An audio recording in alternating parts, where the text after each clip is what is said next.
Umukuru w'igihugu cacu ciza c'Uburundi nyene icubahiro Varisito Ndayishimiye ahejeje kwakira intumwa idasanzwe y'ishirahamwe ry'ubumwe bwa Buraya hano mu karere k'ibiyaga binini, umushingantahe Yonne Borogstam, kaba mu vyo bashoboye kuyaga cane cane ari ibijanye n'aka karere nyene, ibijanye n'ibiriko birabera muri kano karere. Ubwa mbere na mbere umushingantahe Yonne Borogstam yashimye ivyo bashoboye kuganira n'ukuntu bashoboye kubiganira mu mwidegemvyo no mu mutekano ntangere, kandi akaba yamugiye ku muriri ibitari bike bishobora kumvisha umuntu gutahuza umuntu ibibazo bimwe bimwe atari ashobora gutahura neza atarashika muri kano karere ngo avyibonere. Mu vyo rero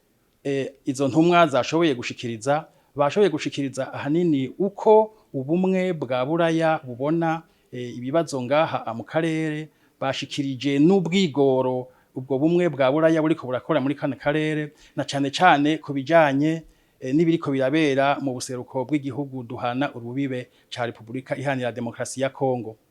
Bashikirije kandi ubwigoro basanzwe bariko barakora nk'uko z'iminsi biba, haba mu manama haba no mu zindi ngingo bafata ku bijanye n'ivyo biriko birakorwa. Yavuze yuko bafise ikindi gisata bagiye kwijura kuramwo cane kijanye no gufasha abantu bahuye n'ivyago vyo muri ico gihugu ca Repubulika Iharanira Demokarasi ya Kongo, cyane cyane impunzi. Ari muri urwo rwego nyene bavuze yuko ejo neza na neza bazoshika hariya mu Cibitoke kugira ngo barabe ubuzima bw'abantu bahunze, ubuzima bw'abantu bacikwe n'ivyo vyago biriko birabera muri ako karere ukuntu bwifashe, kugira ngo bashobore kubagoboka mu vy'imfashanyo. Nyene icubahiro mukuru w'igihugu cacu c'Uburundi nawe yamugiriye ku muriri ubwigoro butari buke igihugu c'Uburundi kiriko kirakora ku bijanye n'ivyo biriko birabera mu gihugu duhana imbibe. Aramubwira ubwigoro, aramubwira ivyokorwa haba ku Burundi, haba no kubegwa n'ivyo bibazo, haba mbere no ku bumwe bwa Buraya, ivyo boshobora gukorera hamwe kugira ngo izo ngorane ziriko zirabera mu gihugu c'umubanyi zishobore gutorerwa umuti.